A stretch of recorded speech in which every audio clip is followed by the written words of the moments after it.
ভাষা শহীদদের শ্রদ্ধা জানাতে প্রস্তুত দেশ। নিরাপত্তার চাদরে স্মৃতির মিনার। চর্চা আর সংরক্ষণের অভাবে বিলুপ্তির পথে 14টি ক্ষুদ্র নৃগোষ্ঠীর ভাষা। অনেকেই আসি, আমরা কিন্তু পড়তে পারি না আমাদের নিজেদের ভাষাটা। সেক্ষেত্রে আমাদের তো প্রজন্মতা এমনি শেষ, ধরতে গেলে আর সুযোগ নাই। ত্রিপুরা ভাষা, বাংলা ভাষা আর ইংরেজি ভাষা, এটা যদি আমি সমানভাবে চর্চা করে আসতে পারতাম তাহলে আমার ক্ষেত্রে অনেক ভালো হতো। 18 বিশিষ্ট জন পেলেন 21 পদক। এবারে অমর 21 নতুন তাৎপর্য নিয়ে আমাদের সামনে উপস্থিত হয়েছে।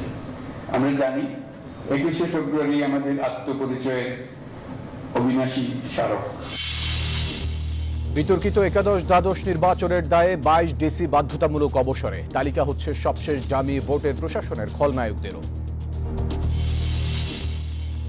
দেশে স্থিতিশীলতা বজায় রাখতে দ্রুত নির্বাচনী রোডম্যাপ চাইলেন মির্জা ফখরুল। অন্তর্বর্তী সরকারকে আরও সুযোগ দিতে ধৈর্য ধরার আহ্বান। কুয়েটে হামলার প্রতিবাদে ক্যাম্পাসে লাল কার্ড দেখিয়ে বিক্ষোভ। সিলেট এমসি কলেজে রাতভর শিক্ষার্থীকে মারধরের অভিযোগ শিবিরের বিরুদ্ধে। জুলাই গণহত্যার নির্দেশদাতা সাবেক এএসপি আলেপের আরও বর্বরতা। ক্রসফায়ারের ভয় দেখিয়ে গুম ব্যক্তির স্ত্রীকে ধর্ষণের প্রমাণ ট্রাইব্যুনালে। সম্পর্কের টানাপোড়েনের মধ্যে ঢাকার আমন্ত্রণ গ্রহণ করলেন জয়শঙ্কর। শেখ হাসিনাকে ফিরিয়ে আনা সহ নানা ইস্যুতে আলোচনার আশা। এবং বাংলাদেশের দেয়া মামুলি টার্গেটে জয়ের পথে ভারত। হৃদয়ের সেঞ্চুরির পরও টাইগাররা থামে 228 রানে। রানা মাহমুদুল্লাহ না থাকায় হতাশা।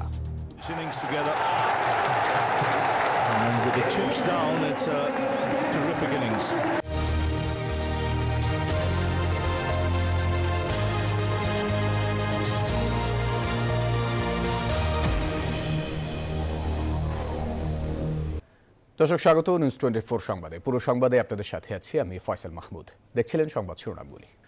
চলে যাব পুরো খবরে। রাষ্ট্রীয় শ্রদ্ধার জন্য প্রস্তুত শহীদ মিনার। 21-এর প্রথম প্রহরে রাষ্ট্রীয় শ্রদ্ধায় সিক্ত হবেন ভাষা শহীদরা। বাকি আর মাত্র 1 ঘন্টা।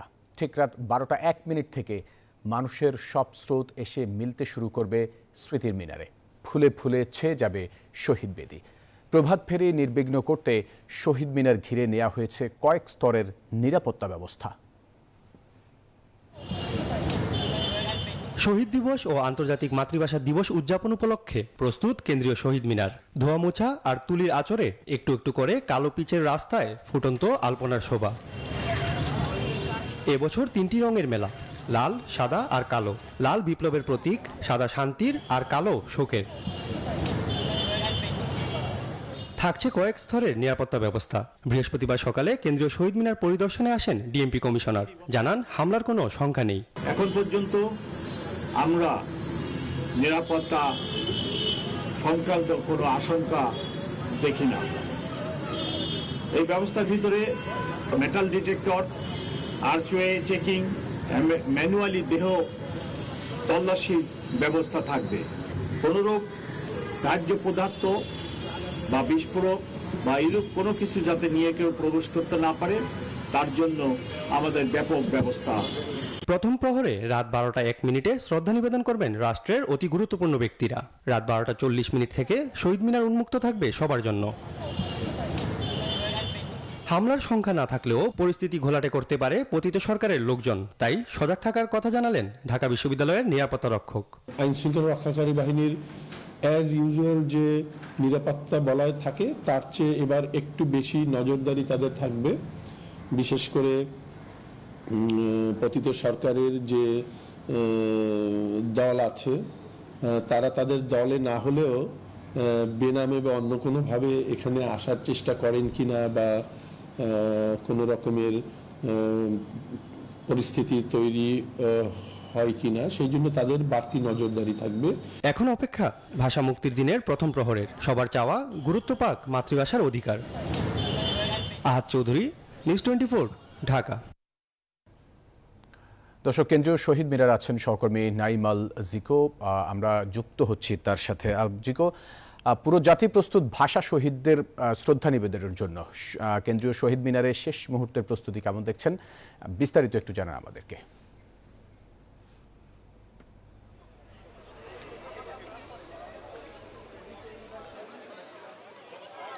আর কিছুক্ষণ পরেই আন্তর্জাতিক মাতৃভাষা দিবসের প্রথম প্রহর শুরু হতে যাচ্ছে এবং এই প্রথম প্রহরে ফুল দেওয়ার জন্য কিন্তু এরই মধ্যে অনেক মানুষই এখানে এসে ভিড় করছেন। ধীরে ধীরে যত সময় গড়াচ্ছে ততই কিন্তু মানুষের ভিড় বাড়ছে। যেমনটি জানেন যে রাত 12টা 1 মিনিটে প্রধান উপদেষ্টা রাষ্ট্রপতি তারা এখানে ফুল দিয়ে শ্রদ্ধা নিবেদনের পরে ঠিক 12টা 40 মিনিটে কিন্তু সর্বসাধারণের জন্য খুলে দেওয়া হবে এই গেটগুলো এবং এখানে প্রবেশ করবেন প্রতিটি মানুষ এবং শ্রদ্ধা জানাবেন এখানে আসা এখানে ভাষার জন্য যারা শহীদ হয়েছেন জীবন দিয়েছেন তাদের প্রতি ফুল দিয়ে শ্রদ্ধা জানাবেন, শ্রদ্ধা নিবেদন করবেন। এখানে অনেকের সাথেই এরই মধ্যে আমাদের কথা হয়েছে। প্রত্যেকটি মানুষই আসলে বলছেন যে নতুন বাংলাদেশে নতুনভাবে এই ভাষা দিবসে ভাষা শহীদদের স্মরণ করছেন তারা এবং পাশাপাশি যাতে এ ধরনের কোনো ঘটনা অর্থাৎ নিজের যেই ন্যায্য অধিকার সেই অধিকার আদায়ের জন্য আর যাতে কোনো মায়ের কোল খালি না হয়, আর যাতে কোনো ভাইকে তার জীবন না দিতে হয় এমন একটি রাষ্ট্র চান আসলে এখানে আসা প্রতিটি মানুষ এবং চান দেশ থেকে অন্যায় দূর হবে। যেমনটি বলছিলাম যে এখানে আসলে 3 স্তরের নিরাপত্তা বলয় তৈরি করা হয়েছে এবং এখানে আসা প্রতিটি মানুষকে আসলে যাতে নিরাপদে থাকতে পারেন, কোনো ধরনের যাতে কোনো অপ্রীতিকর ঘটনা না ঘটে সেজন্য কিন্তু আইন শৃঙ্খলা রক্ষাকারী বাহিনী এখানে উপস্থিত রয়েছেন এবং তারা সব ধরনের নিরাপত্তা ব্যবস্থা কিন্তু এরই মধ্যে গ্রহণ করেছেন। তো এই ছিল এখন পর্যন্ত আমার কাছে এখানকার সবশেষ তথ্য। জিকু, আপনাকে ধন্যবাদ আমাদের সাথে যুক্ত হওয়ার জন্য। সামাজিক রাজনৈতিক টানাপোড়েনে হুমকির মুখে দেশের 14টি ক্ষুদ্র নৃগোষ্ঠীর নিজস্ব ভাষা চর্চা আর সংরক্ষণের অভাবে স্বকীয়তা হারাতে বসেছে চাকমা, মারমা, ত্রিপুরা, তঞ্চঙ্গা, ম্রো, খুমির মতো ক্ষুদ্র জাতিসত্তার মাতৃভাষা। চর্চা করতে না পারার জন্য পরিবার গোষ্ঠীর সাথে তারা দুষছেন সরকারকেও। টিকে থাকা ভাষাগুলো রক্ষায় আন্তর্জাতিক মাতৃভাষা ইনস্টিটিউট কি করছে আর এই ভাষাভাষীরাই বা কি চান সে বিষয়ে আরও জানাচ্ছেন অন্তরা বিশ্বাস।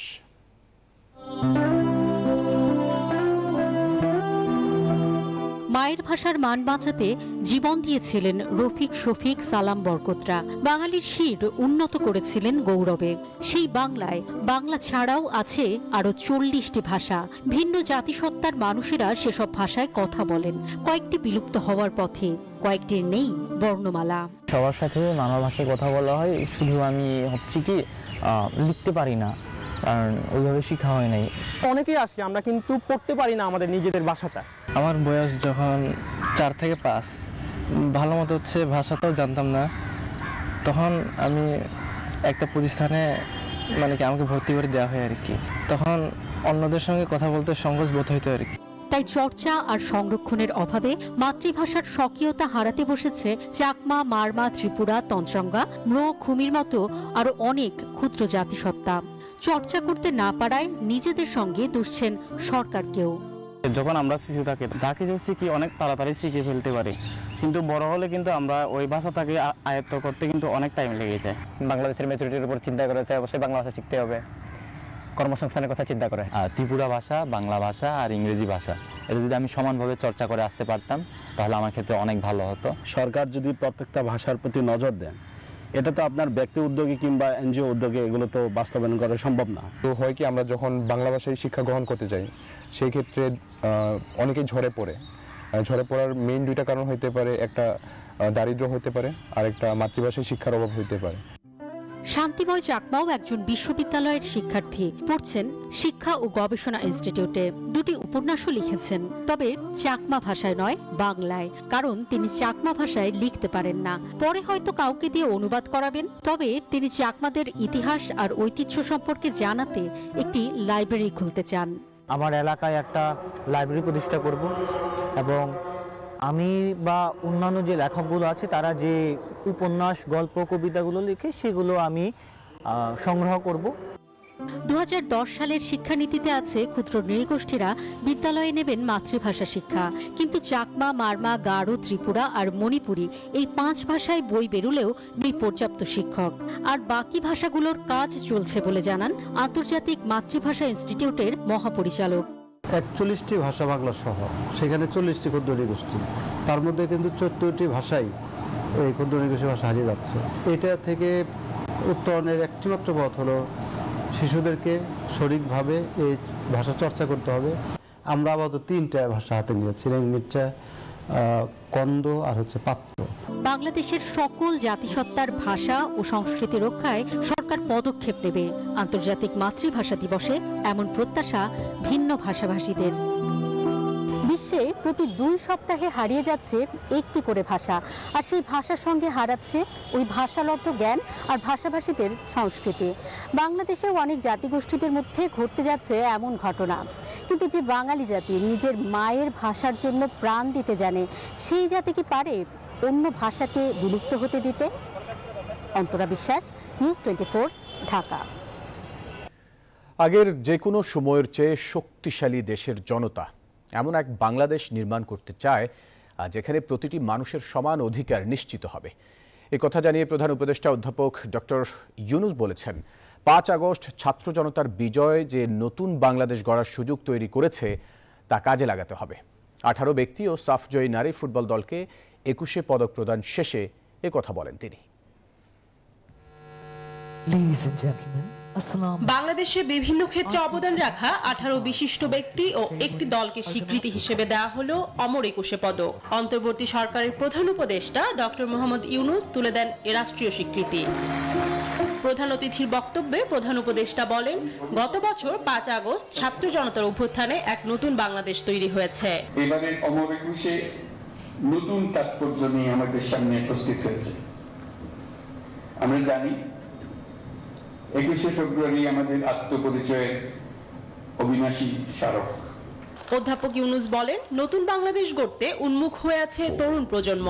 আমাদের তরুণ প্রজন্মের স্বপ্ন অতীতের যে কোনো প্রজন্মের স্বপ্নের চাইতে দুঃসাহসী।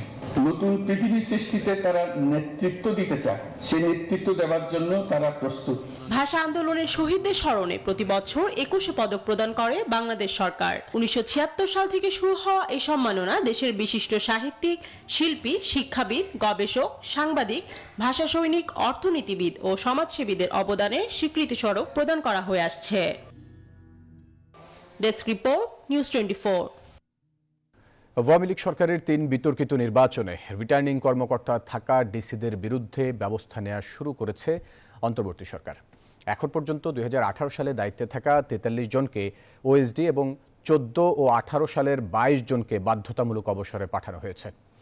জনপ্রশাসন সচিব জানান, 24 সালের নির্বাচনের দায়িত্বে থাকা ডিসিদের বিরুদ্ধেও আসছে কঠিন সিদ্ধান্ত। আগামী নির্বাচনে ভয় ভীতির ঊর্ধ্বে থেকে ডিসিদেরকে কাজ করার নির্দেশ দেওয়া হয়েছে বলেও জানান তিনি। 2014 সালে একতরফা নির্বাচন, 18 সালে দিনের ভোট রাতে এবং 24 সালে পুনরায় একতরফা নির্বাচন। ক্ষমতাচ্যুত আওয়ামী লীগ সরকারের অধীনে বিগত 3টি নির্বাচন দেশে বিদেশে বিতর্কিত, সমালোচিত। অন্তর্বর্তী সরকার দায়িত্ব নেয়ার পর এসব নির্বাচনে দায়িত্ব পালনকারী প্রশাসনিক কর্মকর্তাদের নাম সামনে আসে। নির্বাচনে ক্ষমতার অপব্যবহার ও আর্থিক লেনদেনের অভিযোগের বিষয় এরই মধ্যে অনুসন্ধান শুরু করেছে দুদক। এবার 3 বিতর্কিত নির্বাচনে দায়িত্ব পালনকারী রিটার্নিং কর্মকর্তাদের বিরুদ্ধে ব্যবস্থা নেওয়া শুরু করেছে জনপ্রশাসন মন্ত্রণালয়। বুধবার এক প্রজ্ঞাপনের মাধ্যমে 18 নির্বাচনে দায়িত্বে থাকা 43 জন ডিসিকে ওএসডি করা হয়েছে, আর বৃহস্পতিবার 14-18 সালের নির্বাচনের 22 জনকে বাধ্যতামূলক অবসরে পাঠিয়ে জারি করা হয়েছে প্রজ্ঞাপন। আমরা 43 জন অলরেডি ওএসডি করেছি। ওএসডি তাদের করা হয় যাদের চাকরির বয়স 25 বছরের কম, আর 25 বছরের বেশি হয়ে গেলে তাদেরকে আমরা বাধ্যতামূলক অবসর দিচ্ছি। আজকে আমরা 22 জন এরকম যারা ডিসি ছিলেন, তার মধ্যে সচিব আছে, বাধ্যতামূলক অবসর দেওয়ার আদেশ জারি হয়েছে। সচিব বলেন, 24 সালের নির্বাচনে যেসব ডিসি রিটার্নিং কর্মকর্তা ছিলেন তাদেরও তালিকা করা হচ্ছে। যাদের 25 বছরের কম থাকবে তারা ওএসডি হবে, 25 বছরের বেশি হবে তারা বাধ্যতামূলক যাবে, আর যাদের দুর্নীতি থাকবে তাদের পুরা কেস টু কেস দুর্নীতি দমন কমিশনে তাদেরকে পাঠানো হবে। আগামী নির্বাচনে ভয় ভীতির ঊর্ধ্বে থেকে নিজেদের দায়িত্ব পালন করতে বর্তমান জেলা প্রশাসকদের নির্দেশ দেন মোখলেসুর রহমান। আপনারা রিটার্নিং অফিসার হবেন, ভয় ভীতির ঊর্ধ্বে সাহসের সাথে আইন কানুন মেনে আপনার রিটার্নিং অফিসারের দায়িত্ব পালন করবেন। এদিকে জুলাই আগস্ট বিপ্লবের বিপক্ষে অবস্থান নেওয়ায় শিল্প মন্ত্রণালয়ের সচিব জাকিয়া সুলতানাকে বাধ্যতামূলক অবসর এবং স্বরাষ্ট্র মন্ত্রণালয়ের সাবেক যুগ্ম সচিব ধনঞ্জয় দাসকে সাময়িক বরখাস্ত করা হয়েছে। অন্যদিকে সারদায় প্রশিক্ষণরত 6 সহকারী পুলিশ সুপারকে চাকরিচ্যুত করে প্রজ্ঞাপন জারি করেছে স্বরাষ্ট্র মন্ত্রণালয়। এই ধনঞ্জয়ও এখন আর চাকরিটা নাই, তাকে সাসপেন্ড করা হয়েছে। শাহনাজ ইয়াসমিন, নিউজ 24, ঢাকা। কিন্তু সে পলাতক। জাতীয় ঐক্য নষ্ট হয় এমন বক্তব্য দেয়া থেকে বিরত থাকতে রাজনৈতিক দলগুলোর প্রতি আহ্বান জানিয়েছেন বিএনপির মহাসচিব মির্জা ফখরুল ইসলাম আলমগীর। বৃহস্পতিবার কুমিল্লার লাকসামে জনসভায় তিনি জানান, অন্তর্বর্তী সরকারকে সব ধরনের সহযোগিতা করছে বিএনপি। এ সময় দেশে স্থিতিশীলতা ফেরাতে দ্রুত নির্বাচনী রোডম্যাপ ঘোষণার দাবি বিএনপি মহাসচিবের। রাষ্ট্র সংস্কারে 31 দফা বাস্তবায়নে দেশব্যাপী ধারাবাহিক কর্মসূচির অংশ হিসেবে কুমিল্লার লাকসামে বিএনপির এই কর্মসূচি। নির্ধারিত সময়ের অনেক আগেই লাকসাম স্টেডিয়াম মাঠে জড়ো হতে থাকেন বিএনপির নেতাকর্মীরা।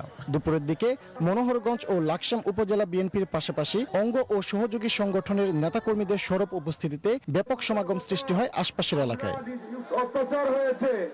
অনুষ্ঠানে বিএনপি মহাসচিব বলেন, দেশের স্থিতিশীলতা রক্ষায় সব ধরনের নৈরাজ্য বন্ধ করতে হবে। দ্রুত নির্বাচনী রোডম্যাপ ঘোষণা করলে জনমনে স্বস্তি ফিরবে বলে মন্তব্য করেন মির্জা ফখরুল। যার কাল বিলম্ব না করে দ্রুত নির্বাচনের ব্যবস্থা করুন। তার জন্য যতটুকু পরিবর্তন করা দরকার, যতটুকু সংস্কার করা দরকার, সেইটুকু সংস্কার করে ভোট দিন। ভোটের একটা রোড ম্যাপ, কবে কবে ভোট হবে, কিভাবে হবে, সেটা একটু জানিয়ে দেন জনগণ। জানিয়ে দিলে অনেক অংশেই আপনার সবাই ঠান্ডা হবে, স্থিমিত হবে। এ সময় ঐক্য বিনষ্ট হয় এমন বক্তব্য না দিতে রাজনৈতিক দলগুলোর প্রতি আহ্বান জানান মির্জা ফখরুল। আমার একটা অনুরোধ আছে আপনাদের কাছে, যে আমরা অযথা নিজেদের মধ্যে তর্ক বিতর্ক, নিজেদের মধ্যে বিভেদ সৃষ্টি করব না। আমরা ঐক্যবদ্ধ থাকবো। এমন কোনো কথাবার্তা বলবেন না যাতে জাতির ঐক্য বিনষ্ট হয়। এছাড়া দ্রুত নির্বাচনের রোডম্যাপ ঘোষণা, নিত্যপণ্যের দাম সহনীয় রাখা সহ 4 দফা দাবিতে দেশের 8 জেলায় সমাবেশ করেছে বিএনপি। ফজলা রাব্বি, সৌরভ, নিউজ 24, লাকসাম, কুমিল্লা। সময় হলো একটা বিরতির, সাথেই থাকুন। দর্শক, বিরতির পর আবার স্বাগত সংবাদে। প্রশাসন ও সব রাজনৈতিক সংগঠনকে লাল কার্ড দেখালেন খুলনা প্রকৌশল ও প্রযুক্তি বিশ্ববিদ্যালয়ের শিক্ষার্থীরা। তাদের বিক্ষোভ পরিণত হয়েছে উপাচার্যের পতনের আন্দোলনে। শিক্ষার্থীদের অভিযোগ, তাদের উপর হামলা হলেও নিরাপত্তা দিতে ব্যর্থ হয়েছে প্রশাসন। এর দায় নিয়ে উপাচার্য ও উপ উপাচার্যের পদত্যাগের দাবি তুলেছেন তারা। তবে পদত্যাগে রাজি নন উপাচার্য।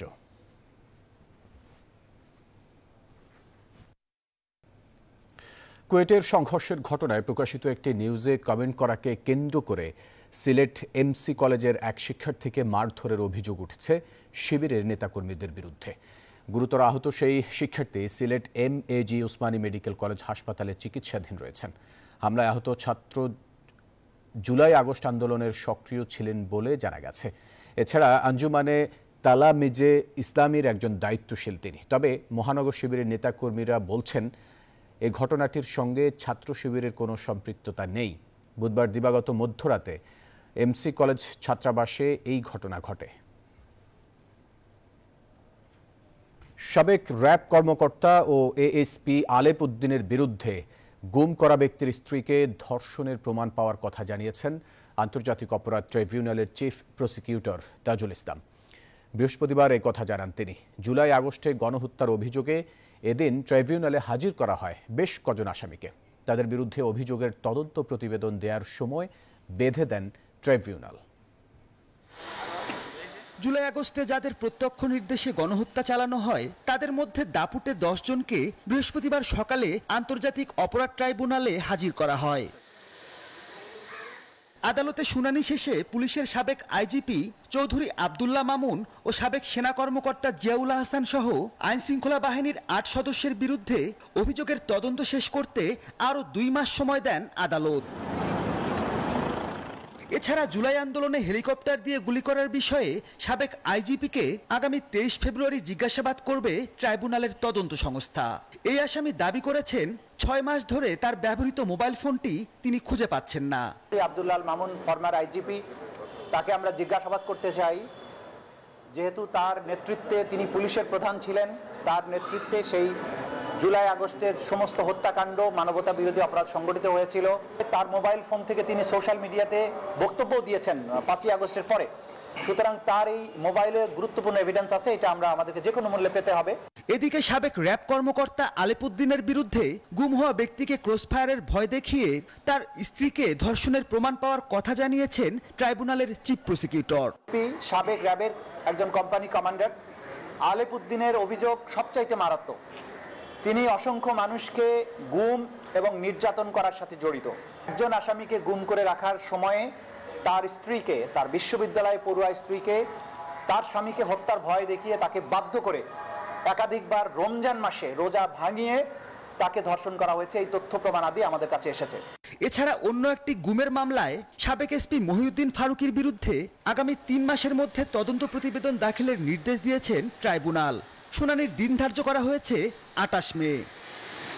মাহমুদুল হাসান, নিউজ 24, ঢাকা। মৎস্য ও প্রাণী সম্পদ উপদেষ্টা ফরিদা আক্তার বলেছেন, পোলট্রি সেক্টর আরও বড় করতে হলে মহিলা খামারিদের সংখ্যা বাড়াতে হবে। পূর্বাচলে বাংলাদেশ চায়না ফ্রেন্ডশিপ এক্সিবিশন সেন্টারে 3 দিন ব্যাপী 13তম আন্তর্জাতিক পোলট্রি শো এবং সেমিনারের উদ্বোধনী অনুষ্ঠানে একথা বলেন তিনি। World's poultry science association Bangladesh শাখা ও Bangladesh poultry industries central council এই মেলার আয়োজন করেছে। অনুষ্ঠানে world's poultry science association Bangladesh শাখার সভাপতি মশিউর রহমানের সভাপতিত্বে বিশেষ অতিথি ছিলেন মৎস্য ও প্রাণী সম্পদ মন্ত্রণালয়ের সচিব মোহাম্মদ তোফাজ্জল হোসেন, প্রাণী সম্পদ অধিদপ্তরের ভারপ্রাপ্ত মহাপরিচালক ডক্টর মোহাম্মদ আবু সুফিয়ান। আরও একটা বিরতির সময় হলো, সাথেই থাকুন। আবারও স্বাগত সংবাদে। এবারে অর্থ বাণিজ্য সংবাদ।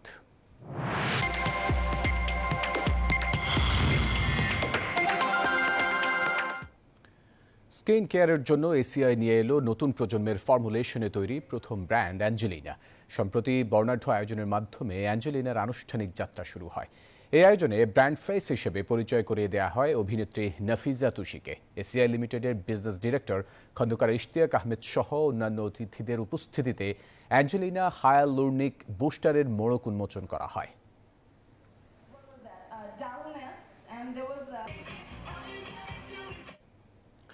সম্পর্কের টানাপোড়েন থাকলেও ব্যবসা বাণিজ্য সহ বেশ কিছু বিষয়ে একমত বাংলাদেশ ও ভারত, এমনটি জানিয়েছে পররাষ্ট্র উপদেষ্টা তৌহিদ হোসেন। দুপুরে নিজের দপ্তরে সাংবাদিকদের এই কথা জানান তিনি। উপদেষ্টা জানান, দুদেশের কাজের সম্পর্ক এগিয়ে যাবে এমনটাই প্রত্যাশা করেন তিনি। জানান, ভারতের পররাষ্ট্রমন্ত্রী এস জয়শঙ্করকে বাংলাদেশ সফরে আসার আমন্ত্রণ জানিয়েছেন। ওমানে ইন্ডিয়ান ওশান কনফারেন্সের সাইড লাইনে 16 ফেব্রুয়ারি বৈঠক করেন বাংলাদেশের পররাষ্ট্র উপদেষ্টা তৌহিদ হোসেন ও ভারতের পররাষ্ট্রমন্ত্রী ডক্টর এস জয়শঙ্কর, যেখানে দ্বিপাক্ষিক সম্পর্কে নানা বিষয়ে আলোচনা করা হয়।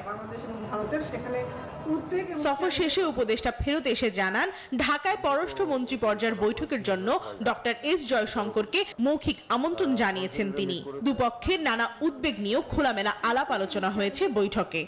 আমি তাকে ইনভাইট করেছি যে আমাদের তো ফরেন সেক্রেটারি লেভেলে মিটিং হয়েছে, ফরেন মিনিস্টার্স লেভেলেও কিন্তু আমাদের একটা মেকানিজম আছে। এখন আপনার আসার কথা ঢাকায়, আপনি যদি কোনো সময় কনভেনিয়েন্ট টাইমে আপনি আসেন, আপনি সময় জানালে আমরা সেই অনুযায়ী অ্যারেঞ্জমেন্ট করব। অন্তর্বর্তী সরকার দায়িত্ব নেওয়ার পর ভারত বাংলাদেশের সম্পর্কে টানাপোড়েন থাকলেও ব্যবসা বাণিজ্যে তা কাটিয়ে ওঠা গেছে। তবে ভিসা সহ এখনো কিছু জায়গায় টানাপোড়েন থেকেই গেছে। দুই দেশই স্থিতিশীল সম্পর্কের উপর জোর দিচ্ছে বলে জানান পররাষ্ট্র উপদেষ্টা।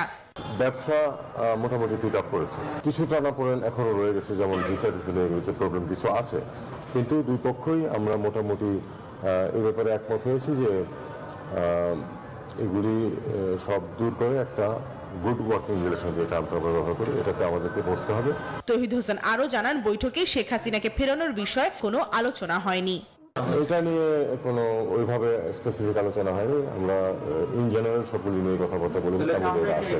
কোর্ট চেয়েছে তাকে, আমরা রিকোয়েস্ট করেছি তাকে এক্সট্রাক্ট করার জন্য, করে তার মানে যে আমরা বাকি সব কিছু নিয়ে বসে থাকবো। এদিকে মার্কিন প্রেসিডেন্ট ডোনাল্ড ট্রাম্পের অর্থায়ন বন্ধের বিভিন্ন পদক্ষেপের বিষয়ে বাংলাদেশ এখনো পর্যবেক্ষণ করছে বলে জানান পররাষ্ট্র উপদেষ্টা। মার্কিন যুক্তরাষ্ট্রের যে বিষয়টা এটা তো বাংলাদেশ স্পেসিফিক না, কাজে এটাতে আসলে এই মুহূর্তে আমাদের কিছুই করার নেই। প্রভাত চৌধুরী, নিউজ 24, ঢাকা। এটা নিয়ে আমাকে কিছু আরও একটা বিরতির সময় হলো, সাথেই থাকুন দর্শক। ছিল সংবাদের সাথে থাকায় ধন্যবাদ সবাইকে।